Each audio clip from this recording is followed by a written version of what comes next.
Hello students, so most welcome to Vishwanath classes. और आज alternating current का लास्ट लेक्चर जिसमें हम लोग पढ़ने वाले हैं ट्रांसफार्मर के बारे में। तो आज हमारा टॉपिक होगा ट्रांसफार्मर, जो कि अल्टरनेटिंग करंट का लास्ट पार्ट होगा।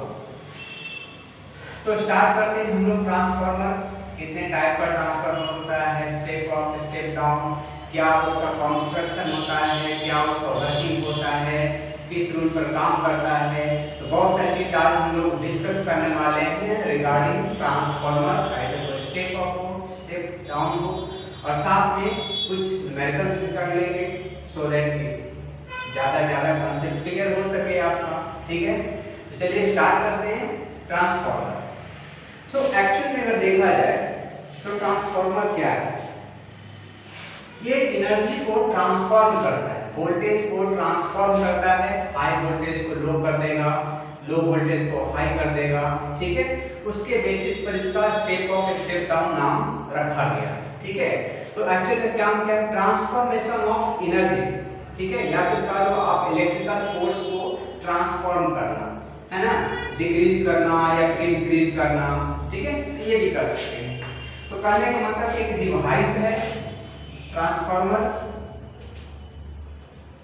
ट्रांसफार्मर क्या है? A device which transform energy, या फिर इलेक्ट्रिकल फोर्स कह लो या फिर वोल्टेज कह लो, है ना। वोल्टेज को ट्रांसफॉर्म करना, हाई वोल्टेज को लो करना, लो वोल्टेज को हाई करना। दिख रहा है? बराबर है? हाँ, चल ठीक है। हाँ, तो एनर्जी को ट्रांसफॉर्म करता है। ठीक है, डिक्रीज करता है, इंक्रीज करता है। ठीक, अच्छा, इसका मतलब ये हुआ, पहला चीज ये हो सकता है कि जो हाई वोल्टेज है उसको वो लो कर सकता है, लो वोल्टेज दे सकता है। और दूसरा ये भी हो सकता है कि जो लो वोल्टेज है उसको हाई कर सकता है। ठीक है, तो जो लो वोल्टेज को हाई करे उसको हम लोग बोलेंगे स्टेप अप ट्रांसफार्मर। ठीक है, और इसको स्टेप डाउन ट्रांसफार्मर। ठीक है, ये दो टाइप का हमको पढ़ना है। अब आगे इसका कंस्ट्रक्शन क्या होता है, कंस्ट्रक्शन देखते हैं ट्रांसफार्मर कैसा होता है। तो सबसे पहले इसमें एक कोर लेते हैं, सॉफ्ट आयरन का कोर ज्यादा बेटर होगा लेना। ठीक है,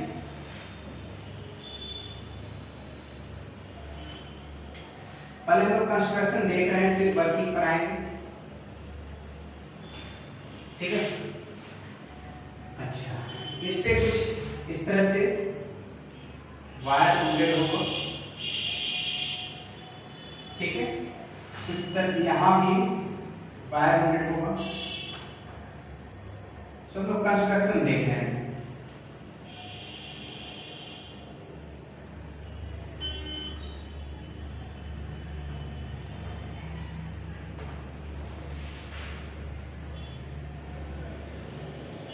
ठीक, यहां पर इसको हम इनपुट करते हैं,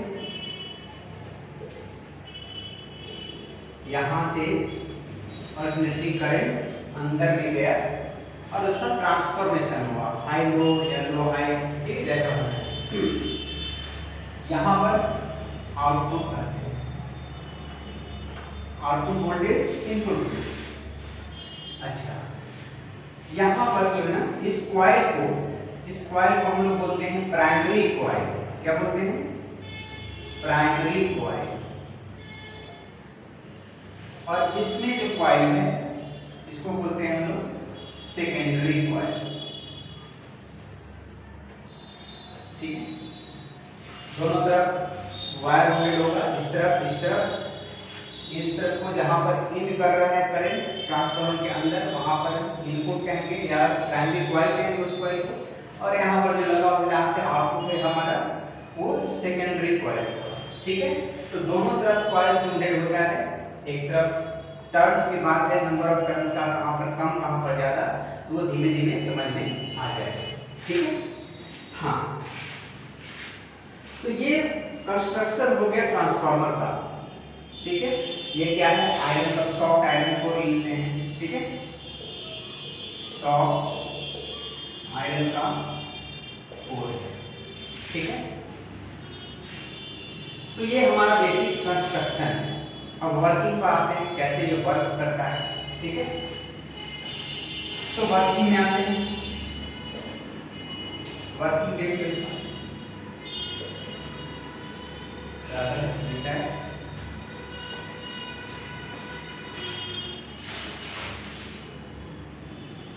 हाँ ठीक है, हाँ हम लोग वर्किंग देखने जा रहे हैं। अच्छा, इस पे जो नंबर ऑफ टर्न्स है, इस पे मान लो number of turns in primary NP है। एनपी का मतलब number of turns in primary coil, और यहाँ पर नंबर ऑफ टर्न्स कुछ मान लो ऐसा NS, number of turns in secondary coil. तो NP and NS are the number of turns in primary and secondary, चाहे तो लिख लो, ठीक है, हमने शो कर दिया है। ठीक है, अच्छा, आप सोचो जरा, ये करंट क्या है, अल्टरनेटिंग करंट है। अल्टरनेटिंग करंट चेंज हो रहा है, चेंज होने की वजह से इसके अंदर जो मैग्नेटिक फ्लक्स है, फील्ड है, वो भी चेंज हो रहा है, फ्लक्स चेंज हो रहा है। ठीक है, एज ए होल क्या होगा, फ्लक्स चेंज होने की वजह से फैराडे लॉ पढ़े हो second law, when there is change in flux, है ना, तो क्या होता है, ईएमएफ इंड्यूस होता है इन द कॉइल। ठीक है, तो इस प्रिंसिपल को ये भी लिख लो कि it works on the principle of conservation, it works on the principle of कौन सा, इलेक्ट्रोमैग्नेटिक इंडक्शन। इलेक्ट्रोमैग्नेटिक इंडक्शन के प्रिंसिपल पर वर्क करता है। क्या लिख सकते हो, क्या लिखें, it works on the principle of electromagnetic induction. ठीक है, EMI, इलेक्ट्रोमैग्नेटिक इंडक्शन के रूल पर ये काम करता है। ठीक है, तो चल नंबर ऑफ टर्न्स हम मान लिया n, और ये भी मान लिया यहां से जो फ्लक्स निकला, सपोज करो कुछ ऐसे फ्लक्स निकला। ठीक है, यहां से जो फ्लक्स निकलेगा वही ये फ्लक्स यहां से आके इन करेगा, ऐसे होते होते जाएगा। तो यहां से मान लेते हैं कि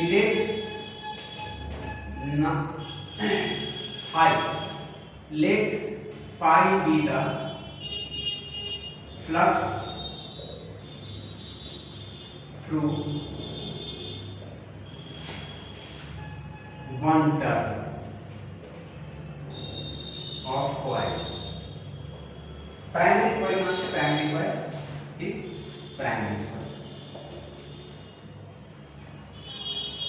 ठीक है, five the flux through one turn, सिर्फ एक टर्न से, ये जो एक टर्न है, इससे एक टर्न से मान लिया कि 5 फ्लक्स पास किया, तो नंबर ऑफ टर्न कितना है हमारे पास, np है, तो np टर्न से कितना फ्लक्स पास होगा ये निकाल लेते हैं। देयरफॉर टोटल फ्लक्स कितना हो गया, total flux through primary coil is equal to number of turns np into 5। ठीक है, एक से 5 पास किया तो np नंबर ऑफ टर्न्स है, तो np से कितना आ जाएगा, np इनटू 5, तो ये टोटल फ्लक्स आया। ठीक है, अच्छा, अब हम इसमें ईएमएफ कितना इंड्यूस हुआ ये कैलकुलेशन करने जा रहे हैं। ठीक है, सो फैराडे सेकंड लॉ में क्या है, EMF induced is equal to क्या, rate of change in flux. Flux में जो चेंज हो रहा है उसका रेट निकालते हैं। ठीक है, तो आते हैं according to Faraday second law, क्या लिखेंगे, ईएमएफ इंड्यूस किसमें, प्राइमरी कॉइल की बात हो रही है अभी ना, सेकेंडरी पर जाएंगे, प्राइमरी की बात हो रही है।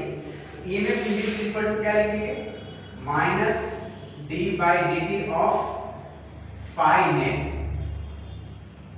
ठीक, नेट फ्लक्स जो है, तो नेट फ्लक्स कितना है, माइनस तो क्या साइन को इंडिकेट कर रहा है, माइनस लिखो ना लिखो मैग्नीट्यूड ले लेंगे। ठीक है, मॉड करके ले लेंगे तो माइनस ऑटोमेटिकली क्या हो गया, तो माइनस लेके भी चलो उससे कोई फर्क नहीं पड़ना, वो कट ही जाएगा आगे चलते।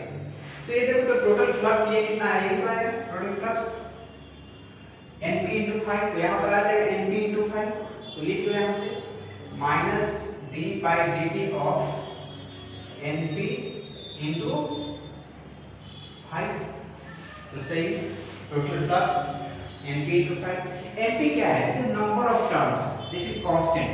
अब ऐसा तो नहीं ना कि कॉइल में अभी 10 टर्न है, 1 मिनट बाद हम 12 टर्न कर दिए, ऑटोमेटिकली नंबर ऑफ टर्न्स तो बढ़ेगा नहीं, वो तो भैया कंस्ट्रक्शन है, जो बना दिया 20 टर्न दे दिया तो 20 टर्न ही रहेगा, तो वो कांस्टेंट क्वांटिटी हो गई। इसलिए डिफरेंशिएशन में क्या कर रहे हैं कि NP को हम यहाँ से बाहर कर लेते हैं। सो इस तरह से इक्वेशन बन जाएगा हमारा minus NP into d by dt of 5. This is EMF induced in primary coil. This is first equation. Note करो. So EMF induced in primary coil हमारा आ गया NP into d5 by dt.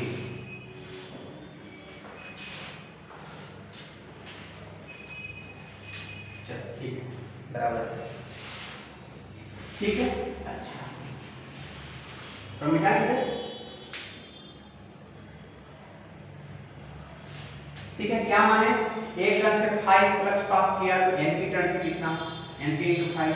दूसरा हम EMF कितना induce हुआ primary में ये निकालना चाह रहे हैं। अरे भाई यहाँ पर अल्टरनेटिंग करंट है और चेंज हो रहा है, करंट मैग्नीट्यूड डायरेक्शन सब चेंज हो रहा है, ठीक है।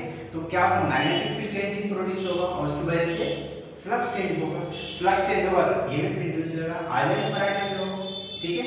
सो EMF इंड्यूस निकाल रहे हैं, तो ये आगे NP into d5 by dt। चलिए आगे चलते हैं। अब सोचो तो यहाँ से जो लाइंस निकलेगा, ये जो लाइंस यहाँ से निकला, यही लाइंस इससे होकर के पास करेगा, ठीक है। एक टर्न से 5, यहाँ भी तो एक टर्न से 5 ही फ्लक्स पास होगा ना, इस टर्न से वही फ्लक्स 5 पास होगा। तो आते हैं, जिस तरह से ये इक्वेशन बना उसी तरह से अगले का भी EMF इंड्यूस निकलेगा। चलो इधर हम मिटाते हैं, ठीक है।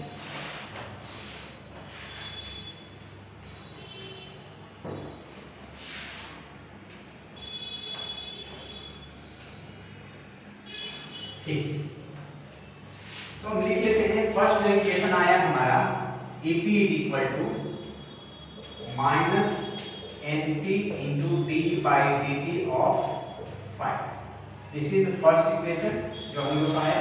अब सेकेंडरी में आते हैं, total flux through secondary coil.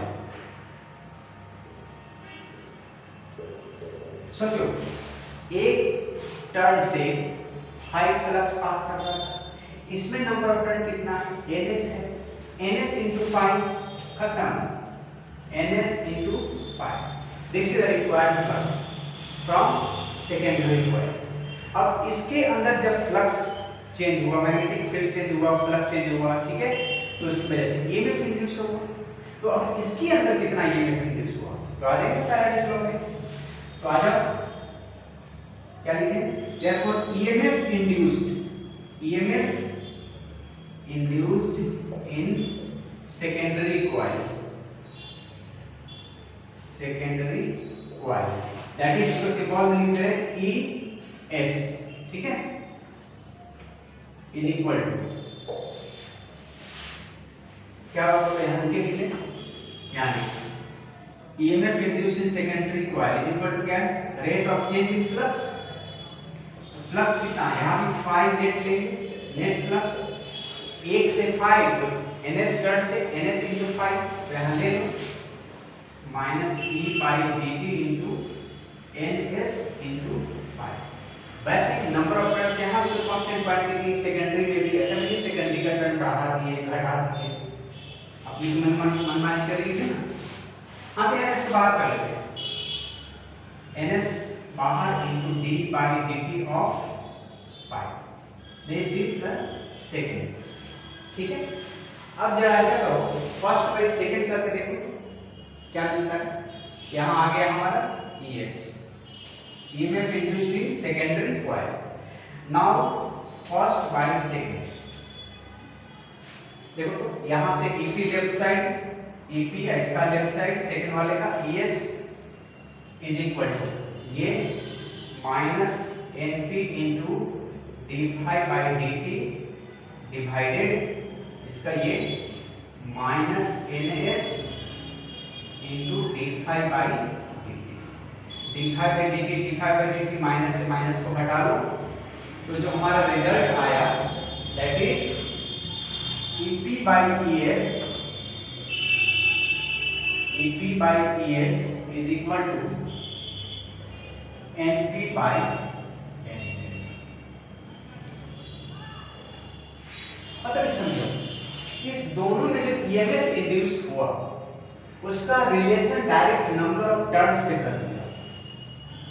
इस दोनों कॉइल में जो EMF इंड्यूस हुआ उसका direct relation number of turn से कर दिया। इसका मतलब क्या हुआ कि जिसमें डायरेक्टली प्रोपोर्शनल प्राइमरी में, इधर भी प्राइमरी में आया डायरेक्टली प्रोपोर्शनल। इसका मतलब ये हुआ कि जिधर में जिस तरफ नंबर ऑफ टर्न्स कम रहेगा EMF इंड्यूस कम होगा, जिस तरफ नंबर ऑफ टर्न्स ज्यादा है EMF इंड्यूस ज्यादा होगा। इसका मतलब ये हुआ कि यहाँ पर EMF कम और यहाँ पर ज्यादा। तो बताओ कौन सा ये ट्रांसफार्मर का फिगर बना हुआ है, कम से ज्यादा क्यों हो रहा है, तो ये तो स्टेप अप हुआ। तो ये जो डायग्राम बना रखे हैं सामने, यहाँ पर स्टेप अप का है बिकॉज यहाँ पर EMF कम इंड्यूस हुआ तो नंबर ऑफ टर्न कम है, और सेकेंडरी में यहाँ ज्यादा टर्न है तो यहाँ पर EMF ज्यादा इंड्यूस हुआ। ठीक है, तो कम से ज्यादा क्यों हुआ, इसका मतलब ये स्टेप अप ट्रांसफार्मर है, लो वोल्टेज को हाई वोल्टेज करेगा। तो ये स्टेप अप में आया, क्या है स्टेप अप का फिगर है। ठीक है, चलो देखो आगे बढ़े। अब आइडियल ट्रांसफार्मर की बात करते हैं, जरा सा आइडियल की बात करते हैं। मिटा दें इसको, चलो मिलाते हैं इसको। चलो आइडियल ट्रांसफार्मर देखो क्या होता है।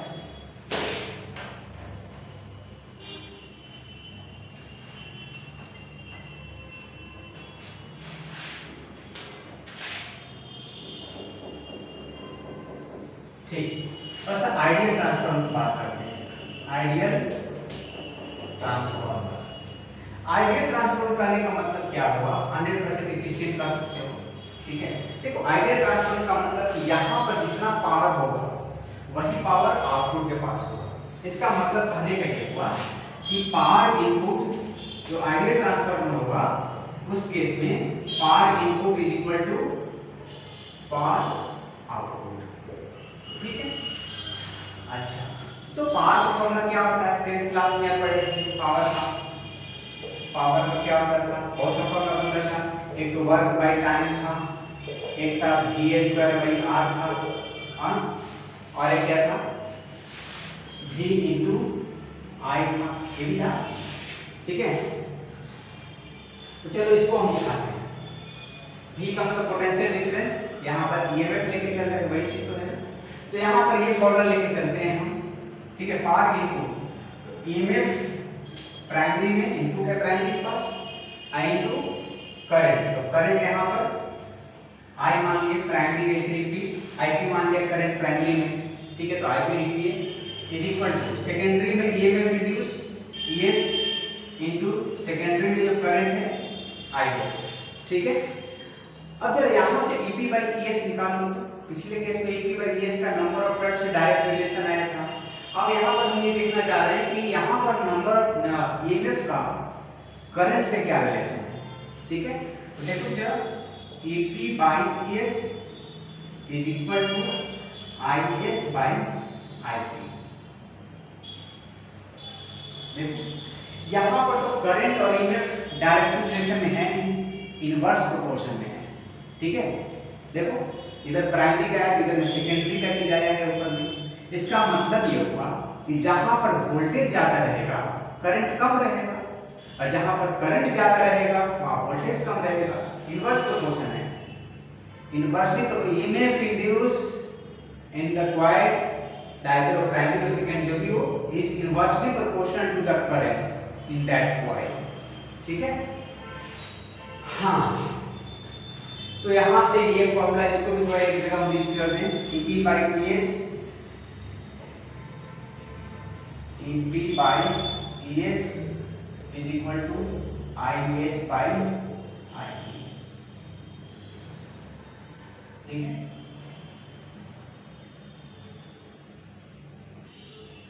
ठीक है, ये आइडियल के केस में। तो देखो ये जो फॉर्मूला आया सेकंड वाला, ये अगर आइडियल लिखा है तभी ये अप्लाई कर सकते हैं, लेकिन ये नंबर ऑफ टर्न वाला हर जगह अप्लाई करोगे, ये 100% सारे ट्रांसफर में, चाहे वो आइडियल हो नॉन आइडियल हो, डजंट मैटर, सारे जगह ये फॉर्मूला अप्लाई कर सकते हो नंबर ऑफ टर्न से ईएमएफ का डायरेक्ट रिलेशन। बट ये जो करंट का रिलेशन है university proportional case of ideal transfer, ideal नहीं है तो ये फॉर्मूला नहीं लगा सकते, ठीक है। हाँ, तो ये फिगर स्टेप अप का है। अच्छा, स्टेप डाउन बनाना होगा तो क्या, देखिए नंबर ऑफ टर्न से डायरेक्ट रिलेशन है, और डाउन स्टेप डाउन में क्या होगा, घटाना होगा, तो यहाँ पर नंबर ऑफ टर्न्स ज्यादा कर देंगे, यहाँ पर नंबर ऑफ टर्न्स कम कर देंगे। यहाँ पर नंबर ऑफ टर्न्स इनपुट के पास ज्यादा होगा तो ईएमएफ ज्यादा इंड्यूस होगा, यहाँ पर नंबर ऑफ टर्न्स कम है तो ईएमएफ इंड्यूस कम होगा, ऑटोमेटिकली हाई से लो की ओर बढ़ गया, वो स्टेप डाउन हो गया, ठीक है। चल एक सवाल लगा ले इसका, देख लो, चलो निकाल। हाँ, एक्चुअली फ्रैक्टल में क्या होगा, फ्रैक्टल ट्रांसफॉर्मर है कि यहाँ पर जो प्राइमरी का केस होगा ईपीआई की power is always greater than, practical में देखो क्या होगा, प्रैक्टिकल में ये होगा कि प्राइमरी में जो पावर है will be greater than secondary, ठीक है। प्रैक्टिकल ट्रांसफार्मर में उसमें ये होगा कि यहाँ का जो पावर होगा हमेशा ग्रेटर होगा एज कंपेयर टू सेकेंडरी के पास होगा, ठीक है। चलिए क्वेश्चन देखो सर कैसा,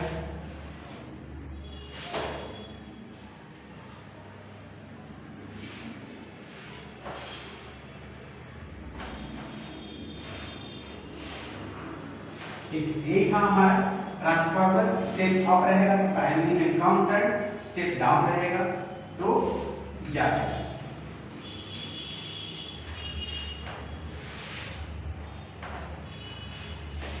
चलो एक क्वेश्चन है,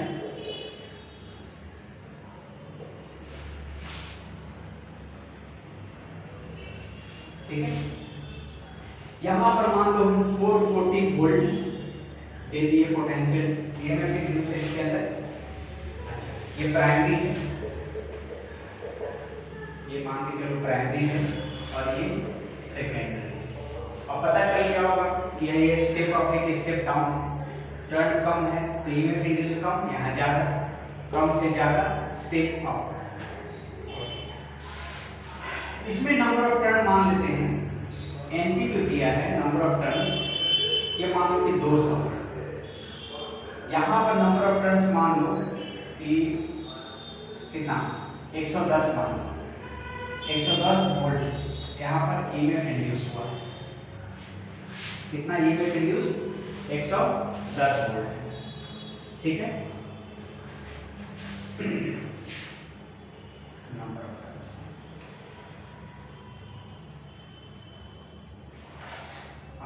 880, कितना वोल्ट ले लो यहाँ पर, ठीक है। तो यहाँ पर बताना है कि नंबर ऑफ टर्न्स उसमें बताना है, ठीक है। स्टेप अप है, जाहिर सी बात है, लो वोल्टेज को हाई कर रहा है तो स्टेप अप होगा, नंबर ऑफ टर्न्स उसमें ज्यादा देंगे। तो क्या करोगे, पहले हम फॉर्मूला दोनों को फॉर्मूला बताए थे, एक क्या बताए थे यहाँ EP/ES is equal to number of turns से रिलेशन है NP/NS, ये बताया।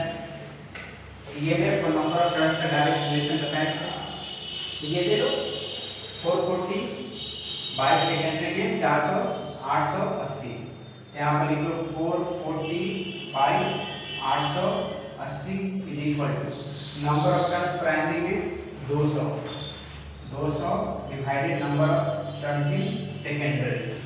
अब इसको सॉल्व कर दो, कितना आ जाएगा, डायरेक्ट रिलेशन तो है 2 बार में, ठीक है। NS इक्वल कितना है 200 गुना 400, मतलब यहाँ पर जो आंसर आएगा हमारा 400 टर्न, ठीक है।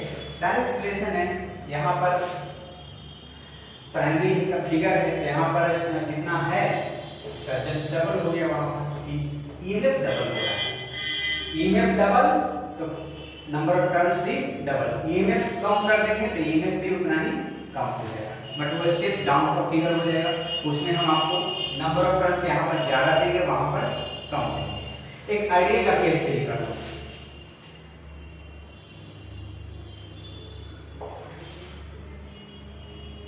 ठीक है, यहाँ पर मान लो कि 880 वोल्ट है, सपोज कर लो इसे केस ऑफ आइडियल ट्रांसफार्मर।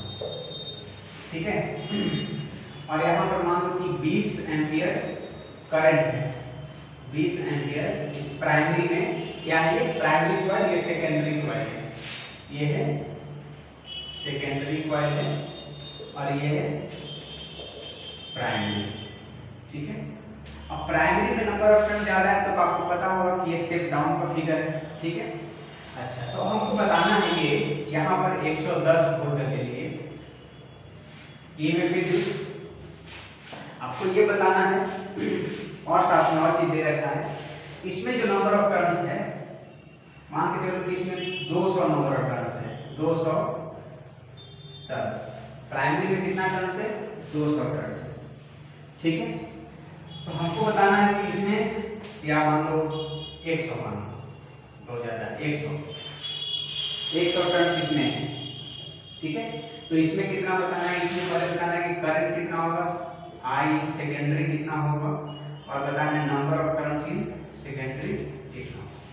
चलिए बनाएं, बहुत सिंपल सवाल है, डायरेक्ट फॉर्मूला बेस है। इधर निकाल दें,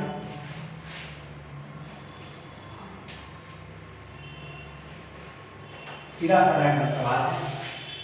देखो भाई, ये तो केस ऑफ आइडियल ट्रांसफार्मर, तो आइडियल ट्रांसफार्मर में चलो ये लगा लो EP/ES is equal to number of turn, तो सारे जगह एप्लीकेबल ये सही है, NP/NS डायरेक्ट रिलेशन, और इसी के साथ कौन लगा लो I secondary by I primary, this is the case of ideal transformer, so this equal to this ideal transformer।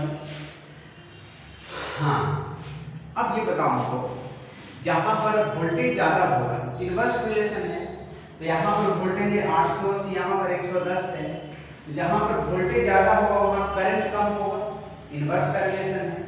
जहां पर वोल्टेज ज्यादा वहां करंट कम होगा, मतलब यहां से यहां पर जो करंट है, यहाँ पर वोल्टेज ज्यादा तो करंट कम, वोल्टेज कम तो यहाँ पर करंट ज्यादा आना चाहिए। देखते हैं ज्यादा आता है कम आता है, तो सवाल ही बताएगा। आते हैं यहाँ पर EP/ES is equal to IS/I। Full करो, प्राइमरी करंट कितना है, ईएमएफ इंड्यूस है 880 वोल्ट, तो 880 divided by EMF in secondary 110 volt is equal to, हमको ये निकालना है प्राइमरी में कितना करंट 20 एम्पियर। चलो हो गया सॉल्व, कितना आ जाएगा, यहाँ से 8 बार में 28 या 60 कितना आ जाएगा, तो IS निकल गया 160 एम्पियर। देखो यहाँ पर कितना है 160 एम्पियर। देखो सही बात है, इनवर्स रिलेशन है, जहां पर वोल्टेज ज्यादा करंट कम, वोल्टेज कम करंट ज्यादा, एक का तो सेक्रीफाइस करना ही होगा। ठीक है, अगर वोल्टेज ज्यादा चाहिए तो करंट कम लेना होगा, करंट ज्यादा चाहिए तो वोल्टेज कम मिलेगा, एक का तो सेक्रीफाइस करना होगा। ठीक है, आप दूसरा क्या है, नंबर ऑफ टर्न्स, तो अगर नंबर ऑफ टर्न्स में ये अप्लाई कर लो, इसको ये वाला कर EP/ES equal to EP/ES is equal to NP/NS। ठीक है, 880/110 is equal to number of primary short by कितना बाय NS। देख लो शॉर्ट सर्किट कितना आ जाएगा, 1000 टर्न्स कर दो इसको, 1000 टर्न्स। ठीक है, चलो यहाँ पर EP/ES equal to NP/NS, number of primary में 1000 है, और इसको सॉल्व कर लो, यहाँ से गया 8 बार में, NS इक्वल टू क्या हो जाएगा, NS इक्वल टू निकल जाएगा 1000/8,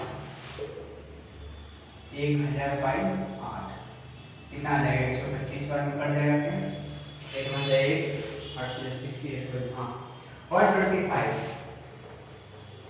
मतलब इसमें जो नंबर ऑफ टर्न निकला हमको कहाँ गया, इसमें 125, ठीक है। और इसमें कितना है, वही 1000 है। समझिए बात को, समझो। स्टेप डाउन में क्या है, वोल्टेज हाई से लो होता है, ठीक है। तो जहां पर ज्यादा टर्न्स वहां पर ज्यादा वोल्टेज, जहां पर कम टर्न्स वहां पर कम वोल्टेज, ठीक है। तो ज्यादा से कम करना है तो टर्न्स कम होने चाहिए, तो कहा है तो 125 टर्न्स आया मात्र, ओनली 125 टर्न्स, जो कि प्राइमरी में कितना है वो 1000 टर्न्स, ठीक है, 1000 टर्न्स, ठीक है। तो ये सब खत्म हुआ।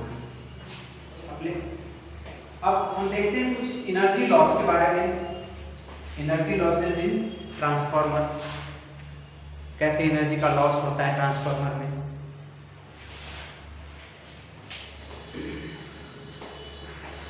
बता दें, क्लियर है, ओके।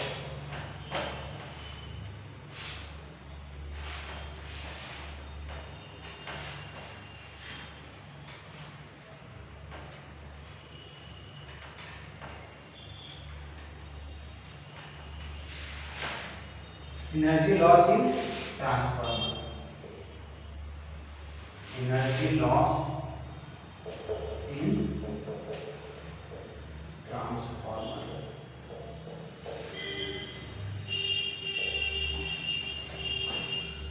सबसे पहला वजह फ्लक्स लीकेज का है। फ्लक्स लीक करने की वजह से हमारा एनर्जी का लॉस होता है ट्रांसफार्मर में।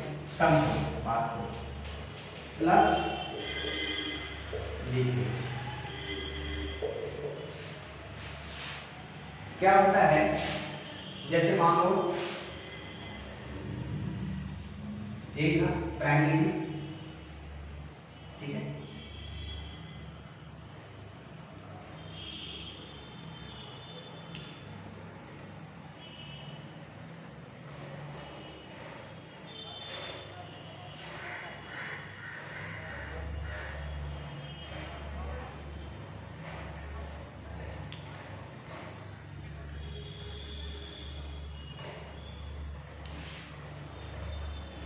फ्लक्स लीकेज का मतलब समझो, क्या हुआ कि यहां से कुछ मैग्नेटिक फील्ड लाइंस ऐसे निकली, ठीक है, कुछ मैग्नेटिक फील्ड लाइंस ऐसे निकल रही है, ठीक है। ये जो भी है सारा मैग्नेटिक फील्ड लाइंस यहां से होकर के इसमें आएगा, सेकेंडरी में जाएगा, जो भी प्राइमरी से निकलेगा या सेकेंडरी में आएगा, ठीक है। अच्छा ऐसा सोचो कि कुछ फील्ड लाइन ऐसा भी तो होगा कि एकदम किनारे से इसका ऐसे पास करेगा, ये तो इधर खाली जगह में आ गया,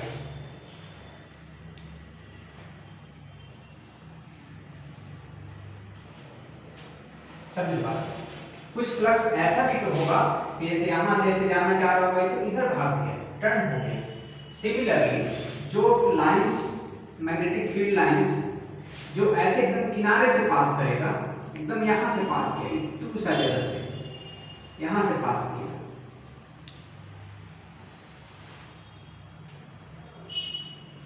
वो तो बाहर भाग गया है। जिसको सारे लाइंस को अंदर जाना चाहिए था, ऐसे जाना चाहिए था, तो एक लाइंस बनाए हैं, एक बहुत सारे लाइंस बाहर निकलेगा, ठीक है। ये जो इससे पास करना चाहिए था, तो ये किनारे वाला जो गया ये तो सीधे इधर भाग गया, इधर से जो एकदम किनारे टच कर गया वो इधर भाग गया। ये तो वेस्टेज है फ्लक्स का, फ्लक्स का वेस्टेज है, लॉस है।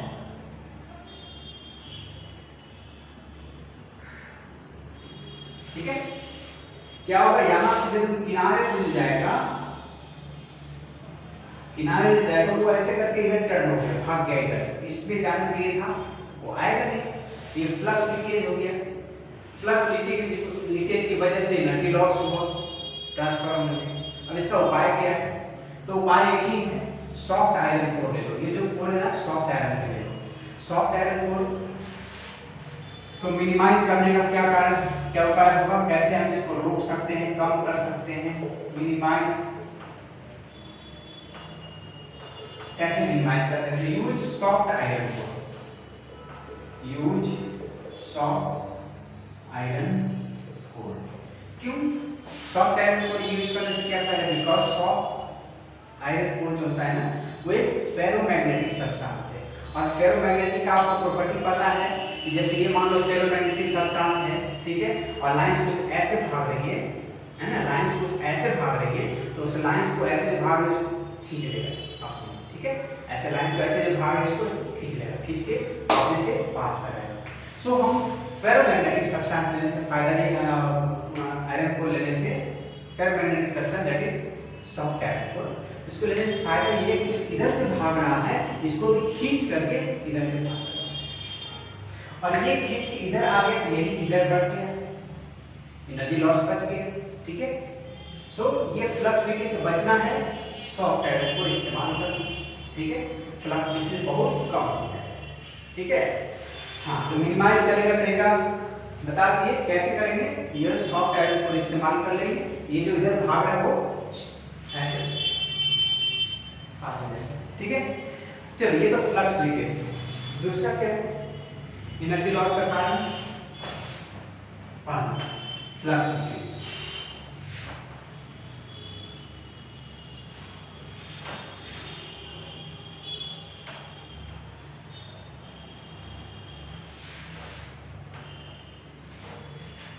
दूसरा क्या है? दूसरा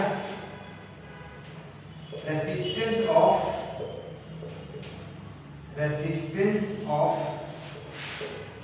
वाइंडिंग वायर।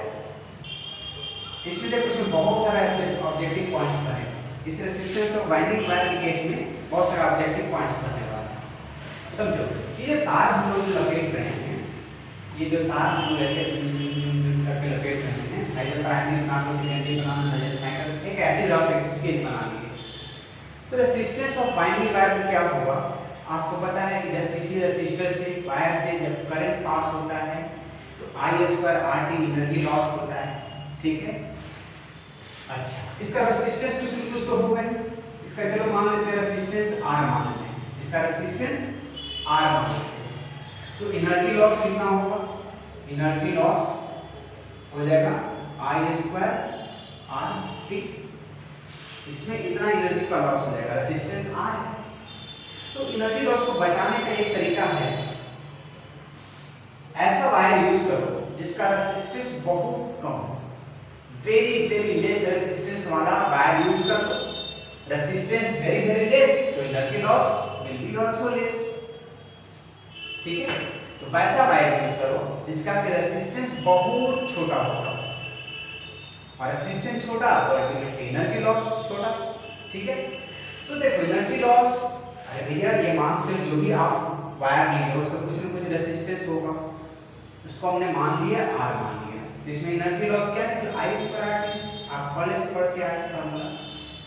हाँ, तो हम रेसिस्टेंस कम वाला वायर चुनेंगे, तो उसके लिए ले लो आप कॉपर वायर। मिनिमाइज करने का तरीका क्या है? मिनिमाइज करने का तरीका, use copper wire, copper wire का इस्तेमाल करो। अब देखो भाई कॉपर वायर भी दो तरह का होता है, एक मोटा वाला वायर आता है, एक पतला वाला वायर आता है। एक मान लो ये वायर है और एक ये वायर है, ये भी कॉपर वायर है और ये भी कॉपर वायर है।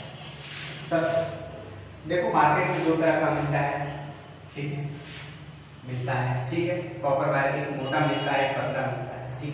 हमको तो वैसा कॉपर वायर यूज करना है जिसका कि रेसिस्टेंस कम हो। तो रेसिस्टेंस कम किसका होता है? मोटे वाले का, पतले वाले का। आया फॉर्मूला में R इक्वल टू क्या पढ़ते हो formula? Rho into L by A, जिसका एरिया बड़ा रेसिस्टेंस छोटा। तो इसका रेसिस्टेंस छोटा होगा कि इसका रेसिस्टेंस छोटा होगा? एरिया बड़ा तो इसका है, इसका रेसिस्टेंस छोटा होगा, इसका जो R है छोटा होगा एज कंपेयर टू उसका रेसिस्टेंस, ठीक है। तो कहने का मतलब कि थिक वायर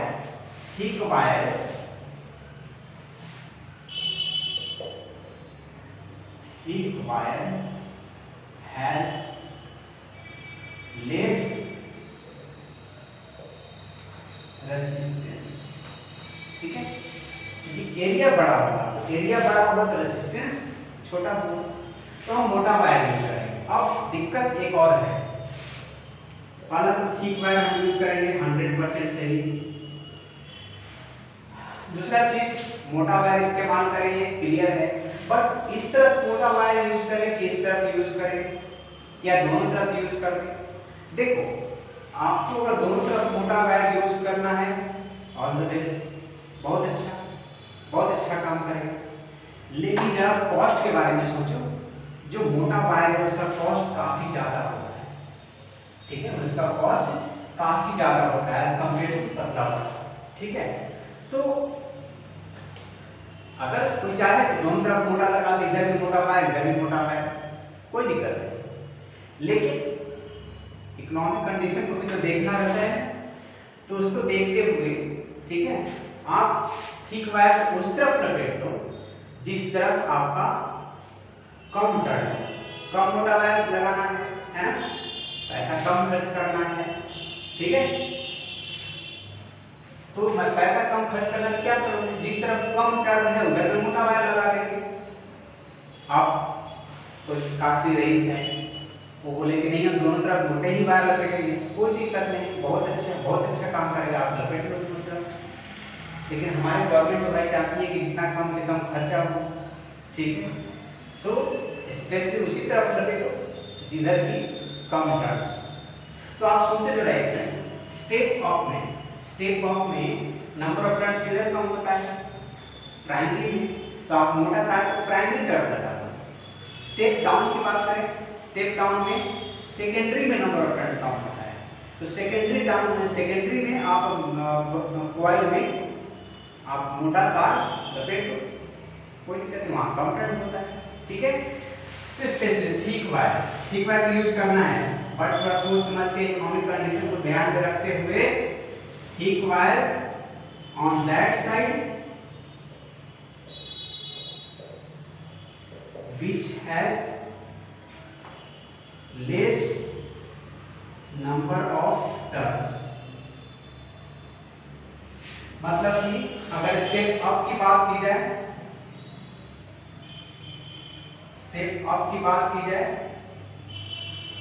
किधर number of turns come, primary में, तो स्टेप अप में प्राइमरी में आप मोटा तार लगा, सेकेंडरी में पतला लगा दो, उससे कंपैरिजन है ना। स्टेप डाउन की बात करें तो आप सेकेंडरी में लगा दो मोटा तार, बिकॉज की सेकेंडरी में कम टर्न होता है। ठीक है, तो दो चीजें यहाँ क्लियर है। First of all resistance of binding wire का सोचना है, रेसिस्टेंस कम वाला वायर लेना है, that is copper wire. But copper wire कौन सा, कॉपर में एक मोटा तार एक पतला तार, कौन सा, मोटा तार का कम कहीं रेसिस्टेंस कम होता है एज कंपेयर टू पतला वाला, अकॉर्डिंग टू दिस फॉर्मूला। तो मोटा तार लगाने का होगा, मोटा तार किधर लगाए, इधर लगाए किधर लगाए, कि दोनों तरफ, आपकी मर्जी, दोनों तरफ लगाना है, लगा दो, बजट में कोई नहीं बोलने वाला है, आपका पैसा आपकी मर्जी। लेकिन कॉस्ट बहुत ज्यादा होने की वजह से स्पेशली यही देखा गया है, नंबर ऑफ टर्न्स जिधर कम हो उस तरफ आप मोटा तार को लगा दो। ठीक है, मोटा तार उसी तरफ यूज करो जिस तरफ नंबर ऑफ टर्न्स कम हो। ठीक है, हाँ, तो चलिए यही कहानी है, इसमें खत्म। तीसरा पॉइंट, तीसरा हो जाएगा आपका हिस्टेरेसिस लॉस। अब हिस्टेरेसिस समझाने के लिए हमने एक अलग ही वीडियो बना रखा है, कंप्लीट कंसेप्ट दिया है हिस्टेरेसिस कर्व के बारे में। This is the property of ferromagnetic substance. ठीक है, जो मैग्नेटाइज होने का कहानी है। तीसरा पॉइंट हिस्टेरेसिस लॉस। देखो हिस्टैरिसीस में क्या होता है, एक्चुअल में किसी फेरोमैग्नेटिक सब्सटेंस को मैग्नेटाइज किया जाता है।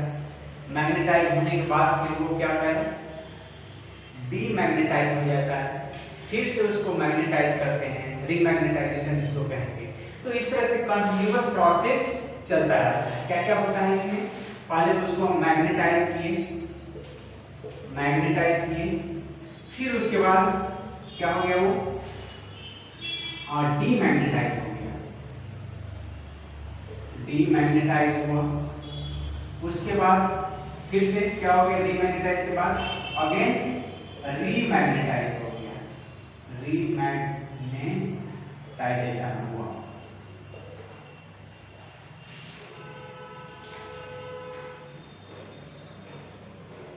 पहला हुआ मैग्नेटाइजेशन, मैग्नेटिक फील्ड के अंदर बैठे तो मैग्नेटिक प्रॉपर्टी आ गया उसके अंदर में, ठीक है। उसके बाद डीमैग्नेटाइज हो गया, मैग्नेटिक प्रॉपर्टी ऑलमोस्ट खत्म के बराबर, फिर उसके बाद अगेन रीमैग्नेटाइज हो गया। तो ये प्रोसेस हिस्टैरिसीस लॉस में होता है। तो इसको रोकने के लिए देखो कैसा हिस्टैरिसीस कर्व पढ़ना है, जिसका हमने एक अलग से ही वीडियो बना रखा है, ठीक है, जिसमें कॉन्सेप्ट पूरी तरह से पूरी चीज उसमें हमने एक एक करके अच्छे से डिस्कस किया है, ठीक है। यहाँ पर थोड़ा सा उसका डिस्कशन पॉइंट लाएंगे, ठीक है।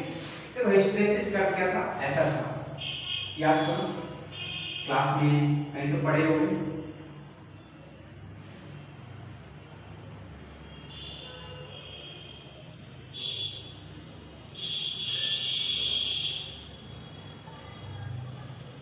ऐसे कोई था, इधर आई होता था, इधर एच होता था, ठीक है।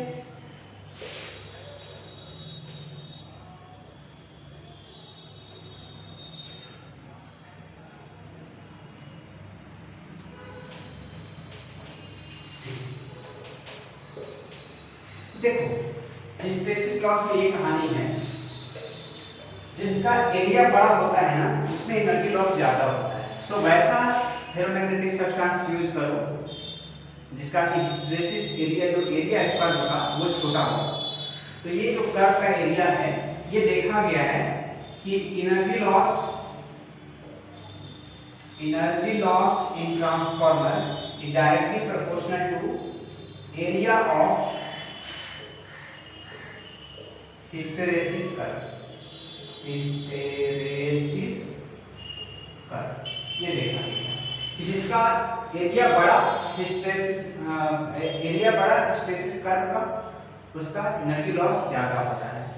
तो कैसा वाला सब्सटेंस यूज करेंगे, जिसका एरिया ऐसा बन रहा हो या ऐसा बन रहा हो, ऐसा। तो स्पेशली हम यही यूज करेंगे, सॉफ्ट आयरन को यूज करेंगे, सॉफ्ट आयरन को यूज करेंगे। इसका हिस्टैरिसीस कर्व जो बनता है उसका एरिया काफी छोटा होता है एज कंपेयर टू अदर, ठीक है, फेरोमैग्नेटिक सब्सटेंस, ठीक है। ये इस केस में काफी हिस्टैरिसीस कर्व बड़ा बन रहा है, अल्टीमेटली एनर्जी लॉस भी बड़ा होगा। सो आप सॉफ्ट आयरन कोर का इस्तेमाल करो, है ना, उसका हिस्टैरिसीस कर्व जो है बहुत छोटा बनता है, इससे भी छोटा, तो हमने बड़ा बना दिया, ठीक है। तो छोटा है एज कंपेयर टू अदर, तो इसलिए एनर्जी लॉस भी छोटा होगा, ठीक है। तो इस तरह से हम सॉफ्ट आयरन कोर पर यूज करके हिस्टैरिसीस लॉस से छुटकारा मिल सकता है, एनर्जी लॉस को मिनिमाइज कर सकते हैं, ठीक है। चलो ओके, खत्म। एक और पॉइंट हम डिस्कस कर सकते हैं इसमें, हम लोग एडी करंट।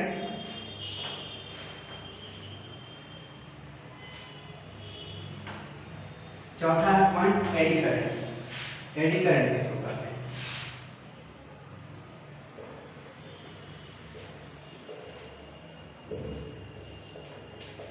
ठीक है। फिर से फिगर पर आते हैं,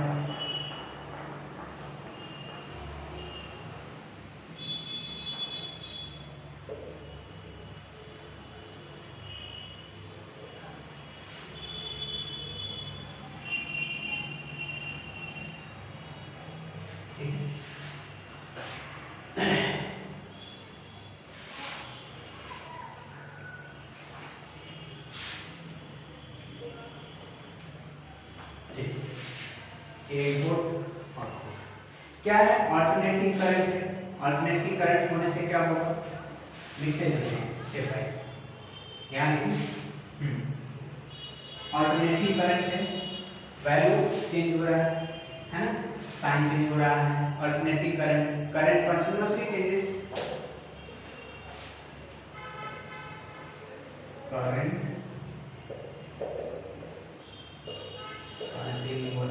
कंटिन्यूअसली का स्पेलिंग से SUNTINUOUSLY,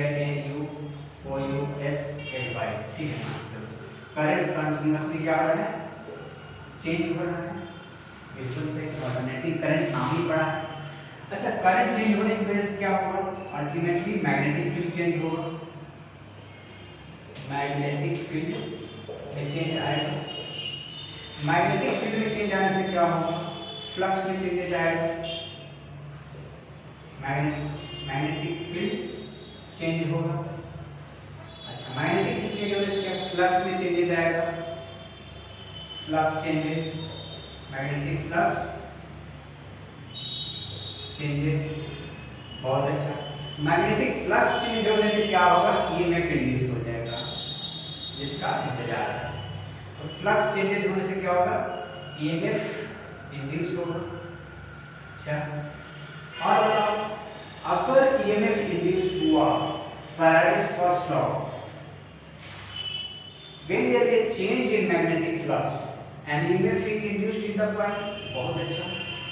if the coil forms a closed loop, अगर वो closed loop में है, then a current is induced in the coil, then a current is induced in the coil, अगर वो closed loop form कर रहा है तो उसमें current induce होता है। अच्छा, समझो, EMF इंड्यूस हुआ और ये क्लोज सर्किट है, ठीक है, तो क्या हुआ, अल्टीमेटली करंट इंड्यूस हो गया। इसका मतलब कि यहां पर करंट इंड्यूस हो जाएगा, current induced in the coil, इसके अंदर करंट है। अब यहां पर सवाल है, करंट जो इंड्यूस हो रहा है वो दो जगह करंट इंड्यूस हो रहा है, कहां कहां, एक तो बाइंडिंग्स के वायर में है ना, और दूसरा जो वायर है या कॉइल कर लो वो कर लो, ठीक है, बाइंडिंग्स में, और दूसरा किसमें, कोर मटेरियल में, इसमें कोर मटेरियल में, सॉफ्ट आयरन कोर में। दूसरा क्या है, कोर मटेरियल में भी करंट चला जा रहा है। और ध्यान रखने की चीज ये है कि कोर मटेरियल में जो करंट जा रहा है वहां पर उसका जो नेचर है करंट का, कोर मटेरियल में जो करंट जा रहा है, इंड्यूस हो रहा है करंट, उसका नेचर वेरी इंपॉर्टेंट, सर्कुलर है। ओ माय गॉड, करंट ऐसे जा रहा था, ठीक है, इसके अंदर एक करंट, इस कोर में एक करंट ऐसे सर्कुलर वे में घूम रहा है, ऐसे इस कोर में करते हुए करंट इंड्यूस हुआ। अच्छा, करंट दो जगह इंड्यूस हुआ, एक तो आपका वायर में इंड्यूस हुआ और दूसरा किस में हुआ, ये कोर जो है ना, सॉफ्ट आयरन कोर, जो भी आप ली हो सॉफ्ट आयरन कोर, उसमें एक इंड्यूस हो गया करंट। और इसमें जो करंट इंड्यूस हुआ वो आपका सर्कुलर नेचर का है, और यही सर्कुलर नेचर का जो करंट है दैट इज एडी करंट, यही है आपका एडी करंट। ये जो एडी करंट बना, नया जो सर्कुलर, नया जो करंट इंड्यूस हुआ इन द कोर, कोर में जो नया टाइप का करंट बना सर्कुलर नेचर वाला, दैट इज एडी करंट, ठीक है। और एक चीज ध्यान देने लायक है कि एडी करंट का नेचर कैसा है, सर्कुलर है।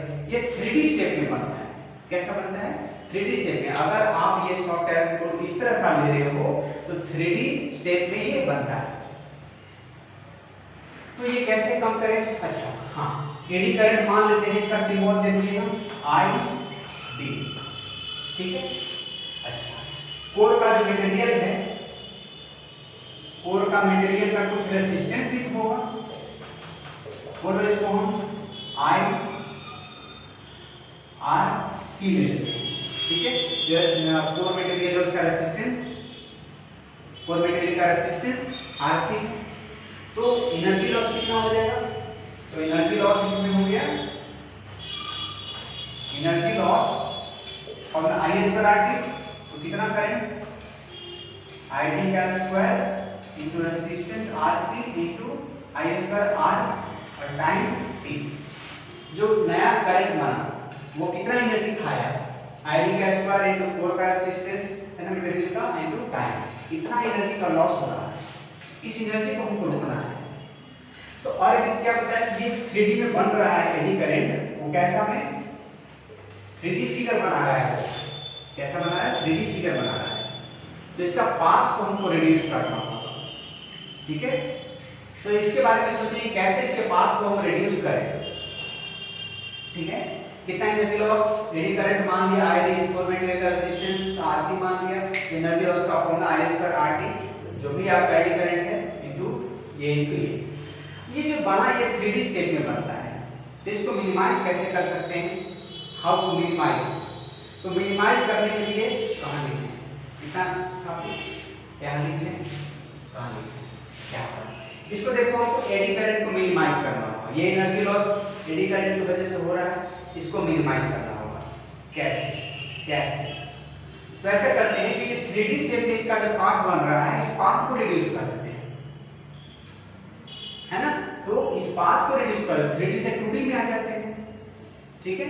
तो चलो मिनिमाइज कैसे करते हैं ये हम अभी डिस्कस करते हैं, इतना पहले देख लो, ठीक है। तो ऐसा हम कोर लेंगे जो 2D में एडी करंट से बना है, पाथ रिड्यूस हो जाएगा, बस कहानी खत्म, एनर्जी लॉस मिनिमाइज हो जाएगा। चलो साफ साफ दिख रहा है, हाँ ठीक।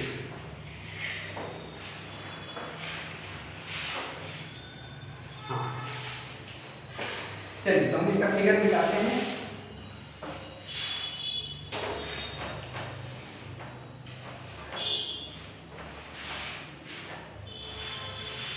हाँ तो आते हैं, तो पाथ कैसा है इसका है 3D है। तो हाउ टू मिनिमाइज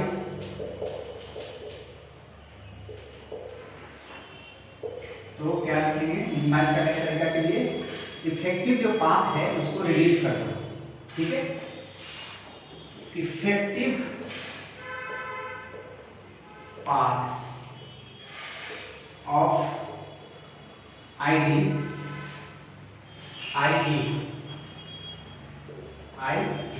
लिखा गया है, सॉरी ड्रिफ्ट वेलोसिटी हमको याद आ गया, ठीक है। और ड्रिफ्ट वेलोसिटी नहीं, कौन सा डिस्प्लेसमेंट करंट याद आ गया, ठीक है। आई ले लो, एडी करंट है ना आई, हमको डिस्प्लेसमेंट करंट याद आ गया, ठीक है। चलो तो इफेक्टिव पाथ ऑफ आई को रिड्यूस करना होगा, इसको हमको क्या करना होगा, रिड्यूस करना होगा। कैसा बनाना है उसको रिड्यूस करके 2D में बनाना है, कैसा बनाना है रिड्यूस करके 2D में। तो इसके लिए क्या करना पड़ेगा, ऐसा है, ये जो हम कोर मटेरियल लिए हैं ना स्क्वायर शेप में, तो ऐसा मत करो, इस टाइप से फिगर कुछ ऐसा बनाना, एक के पीछे एक ऐसा रखना होगा,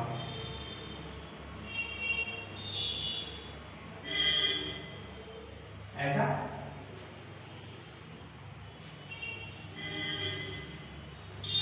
देखो इसका 3D पाथ उसको रिड्यूस करना है, तो उसके लिए ये है कि इस टाइप का जो कोर नहीं दे करके ऐसा कोर ले लो,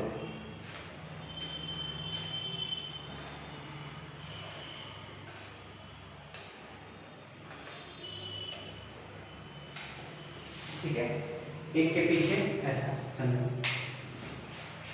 एक ऐसा लिए, ठीक है, ऊपर से ऐसे, उसके पीछे एक लिए, उसके पीछे एक लिए, उसके पीछे आगे पीछे ऐसे करके रेंज लिए, ऐसे ऐसे ऐसे ऐसे, और नीचे में एक ऐसे लगा, ठीक है, ऐसे एक इसके पीछे एक पीछे और एक ले लो उसके सबके नीचे में ऐसे, ठीक है।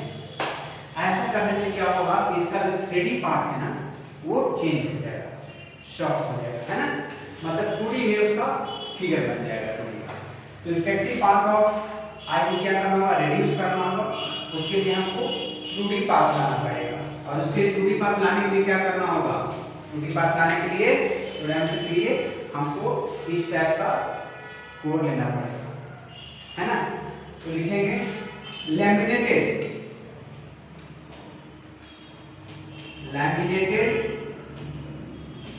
कोर filled with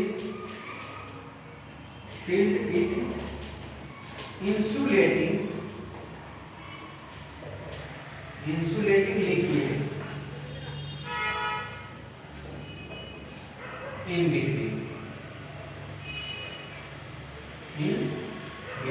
देखो ये जो लोग है ना ये लैमिनेटेड हो, एक पीछे एक लेमिनेट किया हुआ, ठीक है, और उसके बीच में दो के बीच में आपको एक इंसुलेटिंग लिक्विड रखना होगा, ठीक है। So laminated core filled with insulating liquid in between. ऐसा करने से ये जो 3D में बन रहा था है ना, वो उसका पाथ रिड्यूस हो जाएगा, ठीक है, effective path of I reduce कर देगा और वो बन करके 2D में आ जाएगा, ठीक है, जिससे कि एनर्जी लॉस मेरा कम हो जाएगा। अरे भैया ये आई जब कम जाएगा, आई जब कम जाएगा तो अल्टीमेटली है कि एनर्जी लॉस भी कम होगा, ठीक है। तो laminated core filled with insulating liquid in between. चलो तो चलिए आज का कहानी ट्रांसफार्मर का इतना ही था और ये लास्ट लेक्चर है हमारा अल्टरनेटिंग करंट का, और इसके बाद हम लोग स्टार्ट करने जा रहे हैं इलेक्ट्रोमैग्नेटिक वेव। एक्चुअल में इलेक्ट्रोमैग्नेटिक वेव थोड़ा सा ही कंसेप्ट आपको पढ़ना है, ये कहा जाए एक्चुअल में तो बहुत हार्ड चीज को 12 से ऊपर का चीज है, हल्का इंट्रोडक्शन, थोड़ा बहुत कुछ पढ़ना है, इक्वेशन पढ़ना है, ठीक है। तो जो भी आपको 12 क्लास में पढ़ना है उतना हम पढ़ेंगे, बट नेक्स्ट लेक्चर तब तक के लिए पढ़ाई करते रहें। All the very best.